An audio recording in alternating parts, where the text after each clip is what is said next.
Good morning बेटा। Class 11 poem 4 का 9th paragraph की व्याख्या कर रहे हैं। अब हम इसमें एक कविता का नाम है वे आंखें, के लेखक है सुमित्रा नंदन पंत जी। खैर पैर की जूती जोरू ने सही एक दूसरी आती, पर जवान बेटे की लड़के की सुध कर सांप लौटते फटती छाती। सबसे पहले हम इसका प्रसंग में ही इसमें एक शोषित किसान की दशा का ही वर्णन किया गया है। उसमें क्या कहते हैं कि खैर पैर की जूती जोरू क्या होती है? पत्नी। शुद्ध क्या होती है? याद आने। तो इसमें इसके कवि ने कहते हैं कि पत्नी को पैर की जूती के समान समझा जाता है। जिस प्रकार से एक पैर की जूती टूट जाने के बाद हम उसको फेंक देते हैं और नई ले आते हैं, उसी प्रकार से एक पत्नी के मर जाने के पश्चात हम दूसरी शादी कर लेते हैं। तो उसको पत्नी को किसके समान माना गया है? जूती के समान माना गया है। जूती टूट गई तो दूसरी नई ले आते हैं। एक पत्नी मर जाती है तो हमें दूसरी ले आते हैं।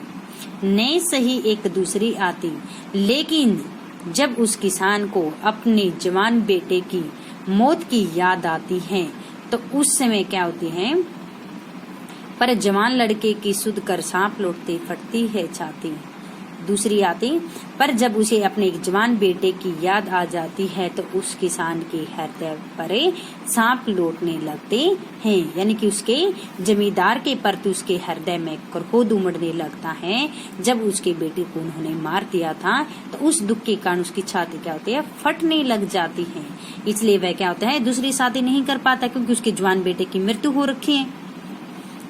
पिछले सुख की समर्ती आंखों में क्षण भर एक चमक लाती हैं। जब किसान सुख पूर्वक जब वह अपना जीवन व्यतीत कर रहा था, स्मृति यादें, तो उस समय जब पारिवारिक सुखों को देखकर उसको वो याद आने लग जाती हैं, तो पल भर के लिए उसकी उदास और जो पीड़ा होती है उसके वह दूर हो जाते और उसकी आंखों में एक चमक सी आ जाती है। और उसके पश्चात क्या होता है? इसे जब वास्तविकता का उसे आभास होता है तो उसमें तुरंत सुनने में गढ़ वह चितवन तीक्ष्णों की सदर्श बन जाती है। यानी कि जब उसे अपनी वास्तविकता का आभास होता है तो उस समय वह बातें, वह यादें उसे एक तीखी नोक की भांति उसके हृदय में चुभने लग जाती हैं और उसकी आंखों में आंसू आ जाते हैं। इसके बाद में आप इसका विशेष या काव्य सौंदर्य जो होता है वो लिखोगे कि इन पंक्तियों में किसान ने अपनी पारिवारिक दशा का वर्णन किया गया है। इनकी भाषा सहज व सरल भी मानी गई है। करुणा रस है, प्रसाद गुण है, अनुप्रास व उपमा अलंकार है, मुहावरे लोकोक्तियों का भी इसमें प्रयोग किया गया है। इसके बाद में इन्हीं व्याख्याओं के प्रश्न हैं, यानी कि 9th और 10th जो हमने व्याख्या की, इस व्याख्या के प्रश्न हैं। फर्स्ट प्रश्न है कवि और कविता का नाम बताइए। कवि का नाम क्या था इसमें? सुमित्रा नंदन पंत। कविता का नाम क्या है? वे आंखें। प्रश्न है इसमें अर्थ में किसान की पत्नी के बारे में क्या कहा गया था? किसान ने कहा गया था कि पत्नी को तो पैर की जूती के समान माना जाता है।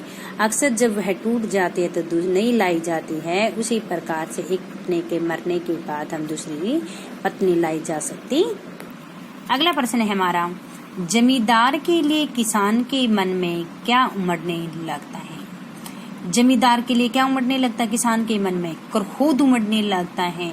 जब उसे अपने जवान बेटे की याद आती है तो उस समय उसके मन में क्रोध की भावना उमड़ने लगती है और उसे बहुत दुख होने लगता है। अगला है, किसान को सबसे ज्यादा दुख किसके मरने पर हुआ था? जब अत्यधिक दुख उसके जवान बेटे के मरने के कारण हुआ था। किसान की आंखों में कब चमक आने लगती है? जब किसान अपने पारिवारिक सुखों को याद करके उस दर्शक को याद करता है और उस समय उसकी आंखें भर आती हैं। वास्तविकता का आभास होने पर किसान को कैसा अनुभव होता है? जब किसान को अपनी वास्तविकता का आभास होता है तो उस समय क्या होती है? वो सारी यादें उसे एक तीखी नोक की भांति उसके हृदय में चुभने लगती हैं। किस मुख्य विषय को उजागर किया गया है? इसमें किसान की मनोदशा और उसकी पारिवारिक स्थितियों का वर्णन किया गया है। बताया था काव्य सौंदर्य या विशेष। इसमें किसान की पारिवारिक दशा का वर्णन किया गया है। भाषा सहज व सरल है, प्रसाद गुण है, अनुप्रास उपमा अलंकार है, करुणा रस है, खड़ी बोली और भानुकूल शब्दों का इसमें प्रयोग किया गया है। इसी पैराग्राफ में से और हमारा प्रश्न बनता है कि खैर पैर की जूती जोरू, यानी कि जोरू बताया था पत्नी, कि यहाँ महिलाओं के प्रति किस प्रकार के दृष्टिकोण को व्यक्त किया गया है? महिलाओं के प्रति अपनाए गए कौन से उपेक्षा कर दृष्टिकोण को व्यक्त किया गया है? इसमें कहा गया कि यहाँ पर स्त्रियों की अपेक्षा पुरुषों को क्या होता है, अधिक महत्व दिया जाता है। क्योंकि जो स्त्रियां होती हैं, जो पत्नी होती है, उनको, महिलाओं को तो किसके समान मानता है? पैर की जूती के समान लोग, पैर की जूती के समान लोग समझते हैं, ठीक है, जिसे कभी भी बदला जा सकता है। वह कहते हैं जिस प्रकार से जूती बदली जा सकती है उसी प्रकार से पत्नी को भी बदला जा सकता है। तो महिलाओं को कोई दर्जा नहीं दिया जाता ऊंच वर्ग का। तो इसके माध्यम से कभी व्यक्त करना चाहता है कि किसान को भी जब उसकी पत्नी मरी थी उस समय केवल उस पत्नी का इतना दुख नहीं हुआ था, बल्कि उसके जवान बेटे की जब मृत्यु हुई थी तो उस समय उसे बहुत ज्यादा दुख हुआ था। और अपने किसान बेटे को याद कर करके ही उसे वह किसान अपने जवान बेटे को याद करके उसकी छाती फटने लगती हैं और उसके दुख दर्दे बढ़ जाते हैं। इसलिए यहाँ पर भी क्या बताया गया है, बल्कि वह अपनी पत्नी को याद नहीं करता। पत्नी को इतना महत्व नहीं दिया गया है जितना महत्व एक पुरुष को दिया गया है, एक उसको बेटे को दिया गया है। इसका ये दृष्टिकोण व्यक्त किया गया था। इसमें ये भाव सौंदर्य, इसकी व्याख्या करके हम कर चुके हैं।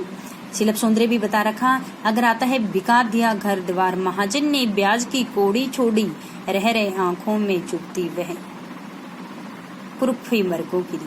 अगर आता है इनका भाव तो व्याख्या करनी है। अगर आता है शिल्प सौंदर्य है तो इन पंक्तियों में किस चीज का वर्णन किया गया? शोषित किसान की दशा का वर्णन किया गया है।